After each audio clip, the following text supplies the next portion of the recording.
Good morning. Last week, Americans woke up to a national holiday.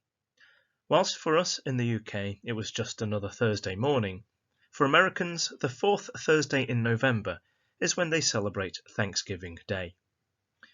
The origins of Thanksgiving can be traced back to the time of the Pilgrim Fathers and their celebration of harvest and other blessings for the past year. Over time, it has moved away from its religious roots so that immigrants of every background could celebrate too. It has, therefore, become an occasion for family and friends to gather together, tuck into a turkey dinner with gusto, and perhaps reflect on the things that they are thankful for. And obviously, many families haven't been able to gather this year, but it hasn't prevented them from being thankful. Now, as a food lover, it's interesting to read articles about how Thanksgiving dinner should be prepared. Spend any time on the internet researching this and you'll see many competing ideas and recipes for the perfect turkey dinner. Should the stuffing be cooked on the outside or the inside? What's the best temperature to cook at? What's the best way to roast the potatoes? Some articles even go to the length of mapping out the time it should take to prepare each part of the feast. There's no end of advice. In fact, there may even be a hotline that people can call for turkey-related facts and tips. Most are agreed, however, that their methods are stress-free. In a way that has similarities to preparing Christmas dinner, it's acknowledged that it can be a stressful ordeal for whoever's going to do all the cooking. I read with interest about one mother's relief that she didn't have to cook for her whole family this year. In previous years, she had prepared a traditional turkey and a ham for those who didn't like turkey. In addition, she provided roast beef for those who didn't eat ham, and then there were the vegetarian and vegan options. She prepared potatoes in 4 different ways to cater for the different preferences in her family. Roast, boiled, mashed, and dauphinoise, in case you were wondering. She's also thought about those who were gluten and lactose intolerant, and so she had 4 types of gravy too. And then there were the family members who were allergic to nuts, eggs, or shellfish.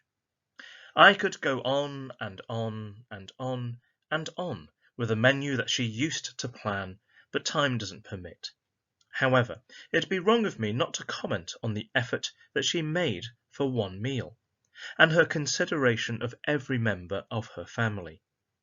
I hope that they are thankful and grateful, or both, particularly since she revealed that catering for all of the food intolerances was the least of her problems, as some of the family members couldn't tolerate each other.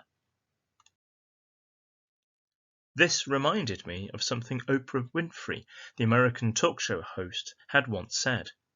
How can we have world peace if we don't have peace in our homes and in our communities? You'll recall that I mentioned International Day for Tolerance in the last SMSC Assembly. It was set up by the United Nations in 1996 with a proclamation that every 16th of November would be marked in this way. According to the United Nations, tolerance is respect, acceptance and appreciation of the rich diversity of our world's cultures, our forms of expression and ways of being human. A quick read of the dictionary defines tolerance as having fair, objective and permissive attitudes towards those whose opinions, beliefs, practices, racial or ethnic origins differ from one's own, or to have an interest in and concern for ideas, opinions, practices that are foreign to one's own. With this in mind, we return to the Pilgrim Fathers. They belonged to the English Separatist Church, a radical form of Puritanism.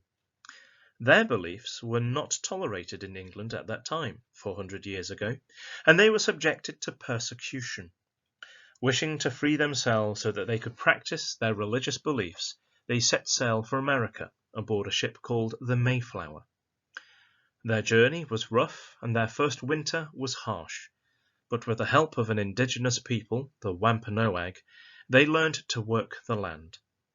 The first Thanksgiving was a celebration of the first harvest, people being thankful to have been blessed with food so that they could sustain their lives. And to this day, Americans still celebrate and give thanks. So let's return to the mother who is cooking Thanksgiving dinner for her family. Now, earlier I'd said that I hoped that her family were thankful or grateful or both. Being thankful and grateful are often confused, but there is a difference between them. The mother's family are thankful as an acknowledgement that in the past a meal had been provided. They are grateful that they have someone in their lives who obviously cares for them very much to go to the lengths that she has done so. When someone holds a door open for us when our hands are full, we thank them. It's an automatic response and is of the moment.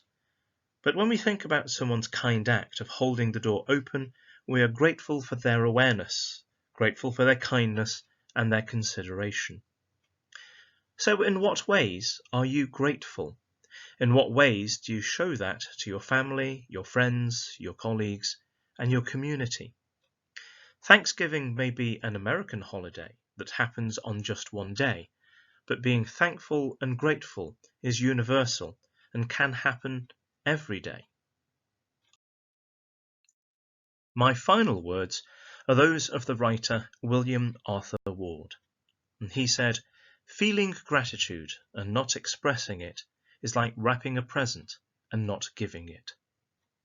So as much as you are thankful and grateful for the people who you have around in your lives, consider how is it that you are showing that to them? How are you showing that you are thankful and grateful that they are part of your lives?